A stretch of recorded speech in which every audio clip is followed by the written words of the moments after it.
മൂത്രം ഒഴിച്ചു കഴിഞ്ഞാൽ ഒരു കഷ്ണം തുണി കൊണ്ടത് തുടക്കുകയാണെങ്കിൽ ആ തുണി നിങ്ങൾ കൊണ്ടുപോയി പിന്നെ ഒലുമ്പണം. മൂത്രമായ സ്ഥലത്ത് പിന്നെ വെള്ളം ഒഴിക്കണം. മൂത്രത്തിനേക്കാളും അധികം വെള്ളം ഒഴിച്ചിട്ട് രണ്ടാമതും ഈ നനഞ്ഞ തുണി ശുദ്ധിയാക്കിയിട്ട് രണ്ടാമതും തുടക്കണം. അല്ലെങ്കിൽ അത് വടിച്ചു കളയണം. ഇനി ആ വെള്ളം ഒന്നാകെ വറ്റിപ്പോയി എന്നാലും തകരാറില്ല. അതേ സമയത്ത് അപ്പച്ചട്ടിയിൽ എണ്ണ തേക്കും പോലെ തേച്ചാല് മാത്രം പോരാ. മൂത്രായ സ്ഥലത്ത് ആകാത്ത സ്ഥലം കൂട്ടിയിട്ട് ഒരൊറ്റ പരത്തല്. ഫാനം കിട്ടും, ഒന്നും കാണാനില്ല. നജസ് നീങ്ങിയോ? നീങ്ങിയിട്ടില്ല.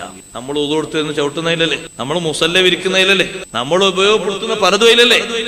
അപ്പൊ മൂത്രമുള്ള വീട്ടിലേക്ക് ഞങ്ങൾ വരൂല എന്ന് ബഹുമാനപ്പെട്ട സയ്യിദുനാ ജിബ്രീൽ അലൈഹിസ്സലാം നബി സല്ലല്ലാഹു അലൈഹി വസല്ലം നമ്മളോട് പറഞ്ഞെങ്കിൽ നമ്മൾ ശ്രദ്ധിക്കേണ്ട ഒരു പ്രധാനപ്പെട്ട മാർഗമാണ്. കുട്ടികളെ മൂത്രമൊഴിപ്പിക്കാൻ വേണ്ടി ടോയ്ലറ്റിലേക്ക് കടന്നു ചെല്ലുന്ന അവിടെ ഇരുത്തരുത്, ഉള്ളിലേക്ക് തന്നെ ഇരുത്തണം. അതിന് തയ്യാറാക്കപ്പെട്ട സ്ഥലത്ത് തന്നെ കൊണ്ടുപോയി വെക്കണം. മറ്റേത് അങ്ങോട്ടും ഇങ്ങോട്ടും തെറിച്ചിട്ട് എല്ലായിടത്തും വെള്ളം പാർന്നിട്ടുണ്ടാകൂല. അവരുടെ മുഖ്യസ്ഥാനത്തേക്ക് വെള്ളം പാർന്ന് മതിയാക്കി കൊണ്ടുപോകും. പിന്നെ ഉള്ളിൽ കയറുന്നവർക്ക് ചെരുപ്പിടുമ്പോഴും ചെരുപ്പ് ഊരി വെക്കുമ്പോഴും അവിടെയുള്ള നജസുമായി പുറത്തേക്ക് വരുന്നു. അങ്ങനെ വീട് നജസ് വിട്ട് മാറാത്ത വീടായാൽ മലക്കുകൾ പ്രവേശനമുണ്ടാകൂല. പിശാചിന്റെ സ്വാധീനമോ കുട്ടിയിൽ കൂടുന്നതാണ്. മിക്ക കുട്ടികൾക്കും അപസ്മാര രോഗത്തിന്റെ പ്രധാനപ്പെട്ട കാരണം അതാണ്.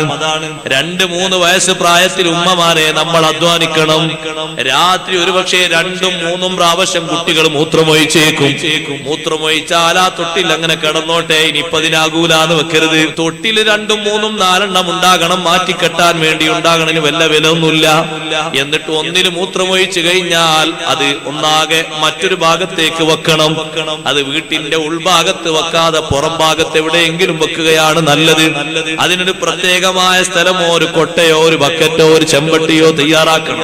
വീട്ടിന്റെ ഉൾഭാഗത്ത് നജസ് വെച്ച് കഴിഞ്ഞാൽ ഇതേ കാരണം പിന്നെയും അവിടെ വരും.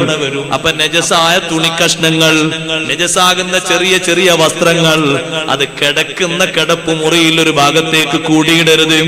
അതേ വീട്ടിന്റെ ഡൈനിങ് ഹാളിൽ ഒരു ഭാഗത്ത് കൂട്ടിയിടരുത്. ഒന്നുകിൽ ടോയ്ലറ്റിന്റെ ഒരു ഭാഗത്ത് ഏതെങ്കിലും പാത്രത്തിലേക്ക് വെക്കണം. എന്നിട്ട് അവിടെ മൂടിയുള്ള പാത്രമോ അല്ലാത്തതോ ആയിട്ടൊരു പാത്രം സംവിധാനിക്കണം. അതിലേക്ക് ഒരുമിച്ച് കൂട്ടണം. അല്ലാതിരുന്നാൽ എന്ത് സംഭവിക്കുമെന്നറിയുമോ? മൂത്രമുള്ള വീട്ടിലേക്ക്, നജസുള്ള വീട്ടിലേക്ക് റഹ്മത്തിന്റെ മാലാകമാര് കടന്നു വരൂല. അതുകൊണ്ടത് ശുദ്ധീകരിക്കേണ്ടത് ശരിക്ക് പഠിക്കണം, ശരിക്ക് ശ്രദ്ധിക്കണം.